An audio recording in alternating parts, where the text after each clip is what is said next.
Interview. Pak Adam, Ya, salah satu tuduhan ke Pak Panji Gumilang ini terhadap Al Zaitun dan timnya bahwa kalian itu menggaji karyawan di bawah UMR dan bahkan melakukan penipuan, katanya diiming-imingi lalu di sana suruh kerja rodi begitu ya? Enggak Pak, enggak sama sekali. Enggak, sekarang kalau menurut Pak Adam sendiri ya, penghasilan dari para karyawan ini layak nggak Pak?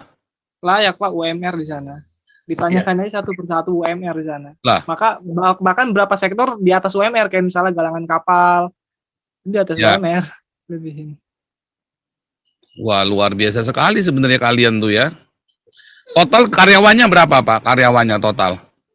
Kalau karyawan saya kurang pasti ya totalnya, tapi ribuan lah karyawan di situ. Karena kan sektornya banyak sih, ada sektor perbesian, ada yang lain-lain lah.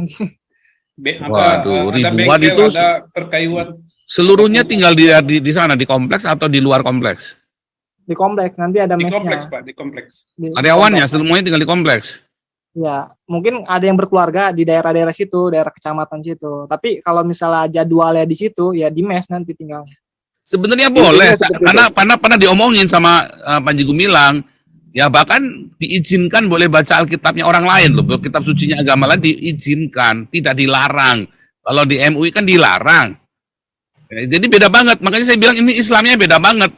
Ini Islam yang kita pahami ini, yang punyanya Al Zaitun ini beda dengan Islamnya MUI. Nah ini kan jadi kasus baru nih. Sementara aturannya sama kan Pak? Sama. Sama nggak Pak Adam? Al-Quran yang dipakai?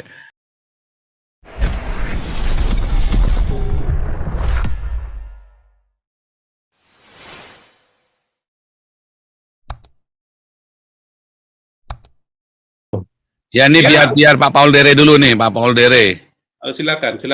Halo, salam semua. Halo Pak Paul Dere. Pancasila tetap jaya. Luar Jadi saya melihat nih, memang saya sering lihat nonton Pak Imam itu, dia benar-benar sangat-sangat provokatif banget terhadap Zaitun. Iya. Terus udah gitu dia pakai baju loreng lagi. Kok TNI nggak protes sih loh? Baju loreng TNI dipakai-pakai, sedangkan dia DPO, ya kan? Terus itu Pak Paul, sekarang banyak dari mereka kadrun-kadrun lagi pakai baju Pancasila, Pak Paul. Ini kan akan menipu orang gitu. Oh dia Pancasila, rupanya diam-diam Pancasila ini udah mulai laris nih. Pancasila itu. Masa? Iya, pantat gila itu. Biasa, Bro. Mereka itu kan akonturir. Mana dia mau ada lawyer grup Pancasila. Lu enak-enak aja kelakuan lu, biadab lu ngaku Pancasila. Gimana sih lu? Nah, itu kita harus hati-hati, Pak Pol. Dalam pemilu ini semua orang jangan terkecoh dengan orang-orang mereka yang memakai baju Pancasila, Pak Pol. Sebenarnya itu hanya mereka untuk membodohi, menipu orang. Itu aja Pak pesan saya, terima kasih. Iya. Ini sebentar, ini sebelum masuk ke Butumbar sama ke Warta Sesungguhnya ini ya, Victor Mandayo. Pak Adam, tadi ada interview. Sayang Pak Santiamer nggak ada videonya, bisa ada videonya interview sama penduduk, itu bisa kita tayangkan Pak. Ada nggak videonya? Ada, tapi di wartawan yang berapa orang itu belum mereka kasih ke kita. Oh, minta Pak, bisa kita tampilkan Pak, supaya interview. Pak Adam, salah satu tuduhan ke Pak Panji Gumilang ini terhadap Al Zaitun dan timnya, bahwa kalian itu menggaji karyawan di bawah UMR dan bahkan melakukan penipuan, katanya diiming-imingi lalu di sana suruh kerja rodi begitu ya? Enggak Pak, enggak sama sekali. Enggak, sekarang kalau menurut Pak Adam sendiri ya, penghasilan dari para karyawan ini layak nggak Pak? Layak Pak UMR di sana.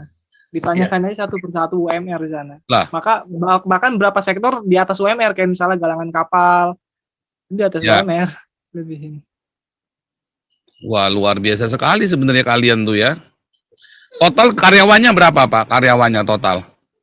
Kalau karyawan saya kurang pasti ya totalnya, tapi ribuan lah karyawan di situ. Karena kan sektornya banyak sih, ada sektor perbesian, ada yang lain-lain lah.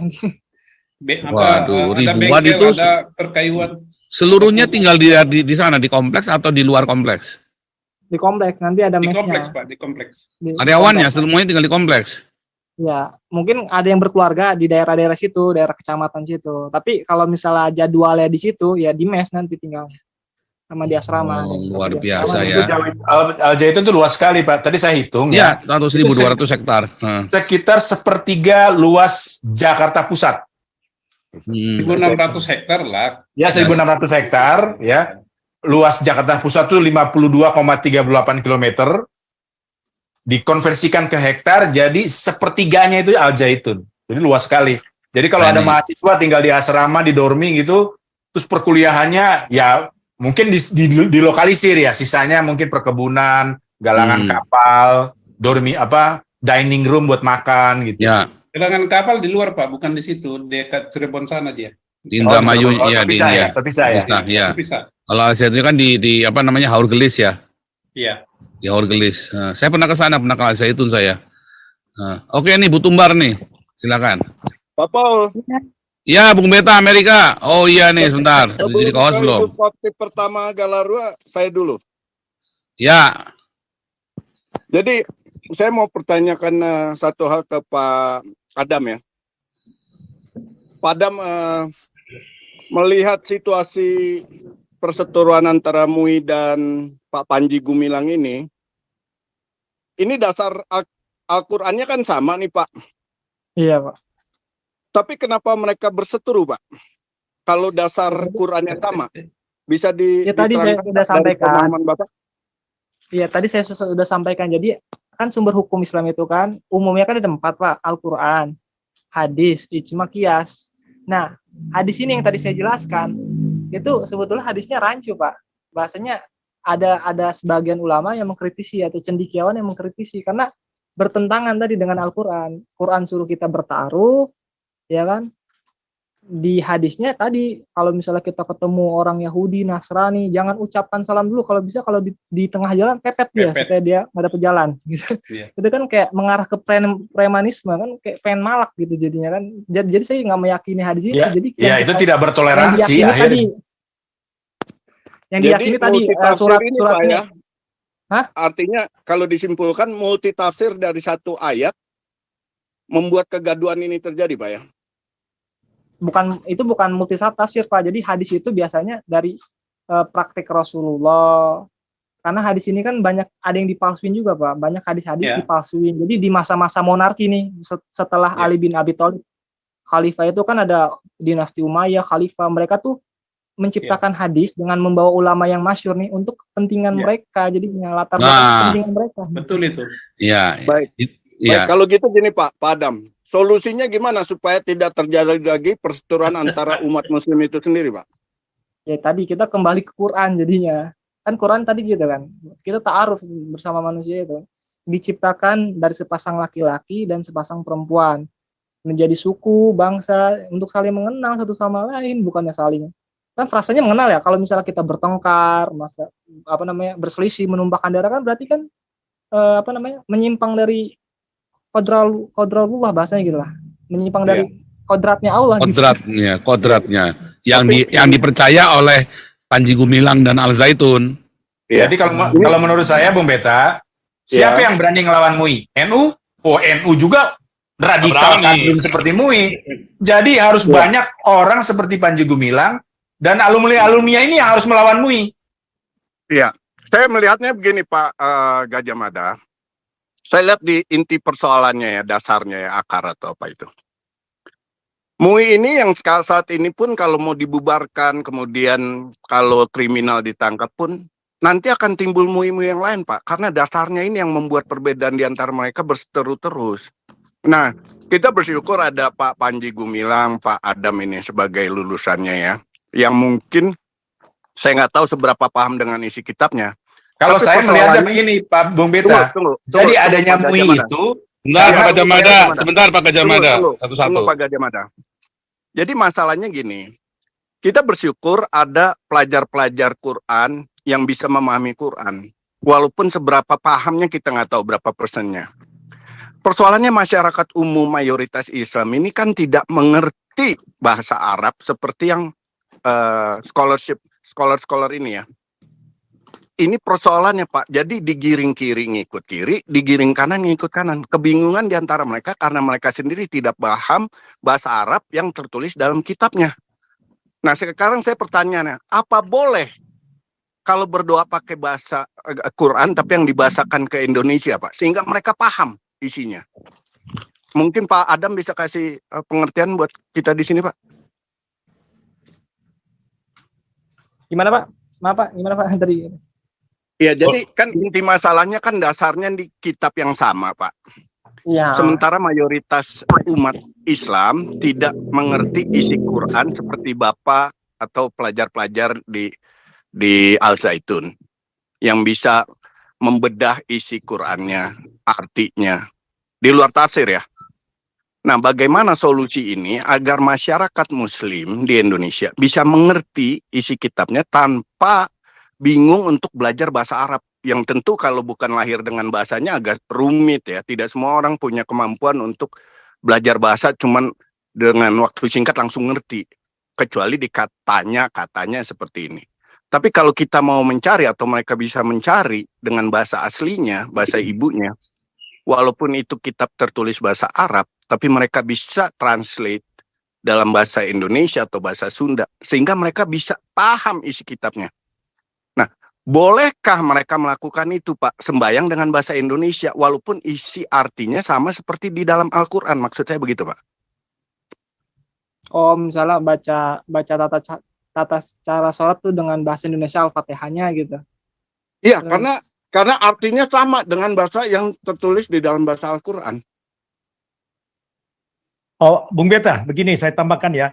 Jadi kalau menurut saya solusinya adalah ketegasan dari pemimpin kembali kepada undang-undang yang sudah disepakati. Belum ke situ Pak Robert, belum. Jadi ini kan kita ceritanya begini, Pak Panji Gumilang, Syekh Panji Gumilang ini dengan para santrinya, mereka kan mencoba ya berjuang menegakkan Islam yang rahmatan lil alamin, ya kan? Nah, tadi pertanyaannya Bung Beta, ya. Ini kan beda banget dengan pendapatnya MUI bahwa Islam itu tidak boleh toleransi. Sementara Panji Gumilang ini dengan para santrinya amat sangat toleransi, ya kan? Nah bahkan mereka berlaku sebagai mayoritas yang mengayomi orang-orang minoritas di sekelilingnya. Menurut keyakinan mereka, bahwa mereka melakukan apa yang ada di dalam Piagam Madinah, melindungi ya orang Yahudi dan orang Nasrani. Lalu pertanyaannya Bung Beta, ya ini kan gara-gara banyak orang Islam yang kagak ngerti bacaannya. Sebetulnya bukan karena kagak ngerti, memang disetting begitu sama MUI.